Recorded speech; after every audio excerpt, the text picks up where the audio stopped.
5th. I'm going back to the people that I love, to live my life to the fullest as I always have, and I look forward to a new path ahead.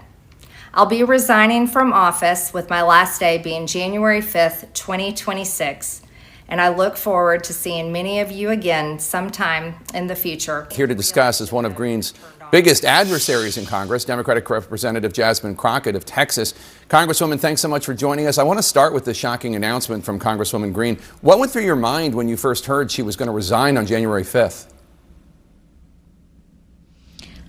You know what? Honestly, I was like, you've got to be kidding me. You're on the other side of the president for 1 week and you can't take the heat. Imagine what it is to sit in my shoes, to not only be on the opposite side of him, but to have people like her who are constantly fanning the flames of hate. And imagine what those threats look like when you literally are someone like me. But at the end of the day, I know that I serve the people of Texas 30. And so my job isn't to be there and necessarily do whatever is going to make the president not be on my back, but instead is to focus on making sure that I can push forward with policies that are positive for Texas 30. Here's an excerpt from her resignation video. Take a listen. Standing up for American women who were raped at 14 years old, trafficked and used by rich, powerful men should not result in me being called a traitor and threatened by the President of the United States, whom I fought for. So she seems to be suggesting that it is their disagreement over the release of the Epstein files that is causing this shocking political breakup. What's your response to that? I mean, listen, he's upset with Thomas Massie, and so he's gone after him. He's upset with Boebert. He's upset with any Republican that actually signed the discharge petition. But somehow they were able to weather the storm. So, you know, this really speaks to the fact that Marjorie, who has been an instigator of a lot of this hate that we see as it relates to the MAGA movement, you know, it's just interesting that I don't know if she really fully understood how bad she was making it for other people. And now that they're doing it to her, you know, I just got to say, well, why is it that everyone else is able to stand and you can't? The House Oversight Committee, which you are a member of, said Friday night that your committee is expanding its investigation into Jeffrey Epstein. Do you have any idea what this expanded investigation might include? I do not at this point in time. Well, I'll say leadership is keeping it under wraps to make sure that we can hopefully not have many more obstacles. If you'll remember, we decided that we were going to put out a subpoena for Ghislaine Maxwell, and the next thing you know, the president's henchman showed up to her cell, and the next thing you know, we didn't have our sit-down talk with her, which I imagine would have gone a little differently if we had. So we're keeping that tight-lipped for now. The chairman of the Oversight Committee, James Comer of Kentucky, says that Democrats are just trying to use these files to smear the president. Just to be clear, do you or your colleagues have any idea about what's in these files, one way or the other, relating to Trump or not? Absolutely not. I mean, here's the reality. If we did have that information, I don't know that we would need it necessarily to be released. And we know that the Republicans keep saying, you know, figure out what it is the Democrats have done and make sure that you can pull out the Democratic stuff and make sure you get rid of all the Republican names. Listen, I don't really care who is in the files. At the end of the day, right is right, wrong is wrong. And if you are truly about law and order, then we should be looking for who it is that has broken the law and in what ways. And we need to better understand who potentially in government allowed for a lot of these things to take place, whether we're talking about the fake immigration paperwork that we've heard from a lot of the survivors, whether we're talking about other foreign governments that have participated and who it was that allowed for that, whether we're talking about the sham organizations, the sham modeling agencies that were nothing but a front for trafficking. We need to know whether or not they still exist in some other iteration. This is about not only making sure that the survivors get justice, but making sure that there aren't others that are going through a similar system right now. There was a back and forth this week after you accused former Republican Congressman, now EPA Administrator Lee Zeldin, of accepting campaign donations from Jeffrey Epstein. It turned out it wasn't convicted sex offender Jeffrey Epstein. It was a Long Island neurosurgeon, Dr. Jeffrey Epstein, different person. You corrected the record. However, now the neurosurgeon is telling the New York Post that he is threatening revenge against you. He's going to donate to your campaign, so you have to admit you accepted money from a Jeffrey Epstein, if not the Jeffrey Epstein. What's your response to that? Listen, if there's anybody else who's alive and decides that they want to donate just so that you'll be on my FEC report, I am here for it. I will take your donation, especially since Jeffrey Epstein is now deceased. I don't think that it will be confusing whatsoever that it was not him, unless he's come back from the dead. So we'll see. So you are, we're told, weighing a decision on whether to jump into this Texas Senate race, challenging Republican Senator John Cornyn for his seat, although it's unclear that Cornyn will survive a Republican primary. You said you had a meeting this week with pollsters to discuss your chances. Did you have that meeting? And if so, how did it go? Are you still thinking about running? I am still thinking about running. We did get our polling back. So we are moving on to the next phase to determine whether or not this is would make sense in the moment, and if the infrastructure can be built out in the way that I see it being necessary to actually be able to win, as well as we are continuing to look at the polling on the other side. Listen, they are in a civil war right now on the Republican side as it relates to who will become their nominee. John Cornyn has served the state of Texas for decades at this point in time in some capacity.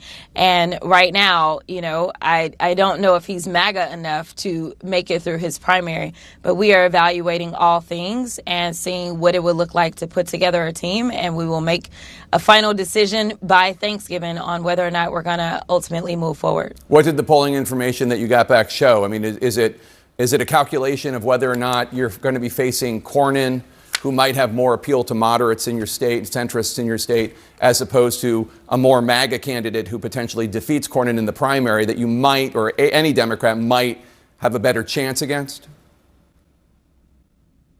I'll tell you this, that head to head, we are doing really well against Paxton. I will say that.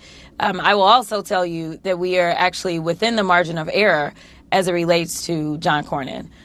So to be perfectly honest, the only reason that I'm continuing to consider whether or not I do this is because my polling says I can win.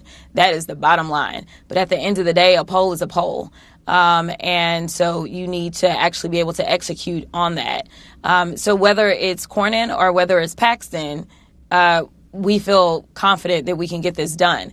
The thing is, we obviously would prefer to have Paxton. So Marjorie Taylor Greene just quit. Yeah, the woman who literally stalked school shooting survivors, who blamed wildfires on Jewish space lasers, who turned conspiracy theories into a political brand. That Marjorie Taylor Greene just announced she's resigning from Congress. And the reason? Trump turned on her for 1 week and she couldn't handle it. Let that sink in. Here's what happened. Greene posted a resignation video. Because, of course, it's a video, everything is content now, claiming she's leaving because of a shocking political breakup with the president over, wait for it, the Jeffrey Epstein files. She said, and I quote, "Standing up for American women who are raped, trafficked, and used by rich, powerful men should not result in me being called a traitor and threatened by the President of the United States." Now, on the surface, that sounds almost noble, like she's taking a principled stand for survivors of trafficking and abuse. But here is where it gets interesting. And by interesting, I mean deeply revealing about the rot at the core of MAGA politics. Democratic Representative Jasmine Crockett, who has been one of Greene's biggest adversaries in Congress, had the perfect response. She said she was genuinely surprised by the resignation because Greene was on the other side of the president for 1 week and you can't take the heat. 1 week. Other Republicans like Thomas Massie, Lauren Boebert, literally anyone else who signed that discharge petition to release the Epstein files, they all faced Trump's wrath too. And they withered it. They're still standing. But Marjorie Taylor Greene, the woman who built her entire political identity on being Trump's most loyal attack dog, she folded like a cheap suit that moment the heat turned towards her. And here's the thing that Crocket pointed out that is just chef's kiss. The most poetic justice I've seen in a while.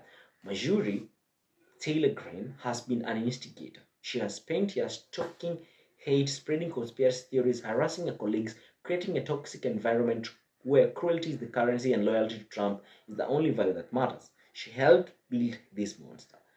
She fed it. She cheered for it. She was it.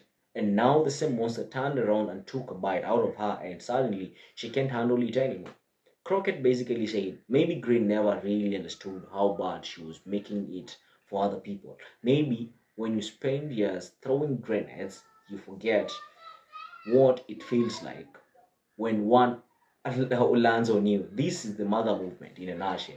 It is a circular firing squad, it is a political death cult that eventually consumes its own true believers. Because loyalty to Trump is not about principles or policy, it is about submission.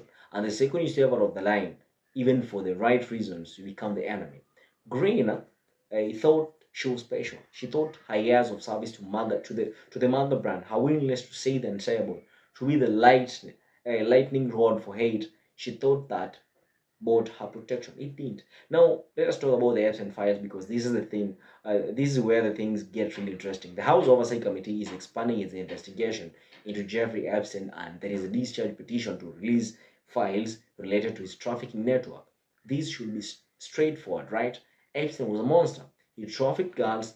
Powerful men were complicit. Justice for survivors. Period. But of course, in our hellscape timeline, even this becomes a partisan battlefield because we have James Comer, the Republican chairman of Oversight Committee, is claiming that Democrats are just trying to use the files to smear the president because apparently wanting accountability for sex trafficking is now a partisan attack. But Jasmine Crockett, this woman was crystal clear about her position, and honestly, this is the kind of moral plurality we need more of in politics. He said, they don't care who is in the files, right? It's wrong, wrong is wrong. We need to find out who broke the law, whether anyone in government allowed these things to take place, and we need to ensure survivors get justice. That's it. That's the line. And not it's, I hope it's Republican, not it's Trump. Just let us find out the truth and hold people accountable. Simple. Because here's the what Crocket has done that so many people in power don't. This is not about scoring political points. This is about young women and girls who were sexually exploited by some of the most powerful men in the world. This is about a system that protected abusers because they had money and connections. And if we can't agree that deserves investigations, regardless of party, then we've lost the plot entirely.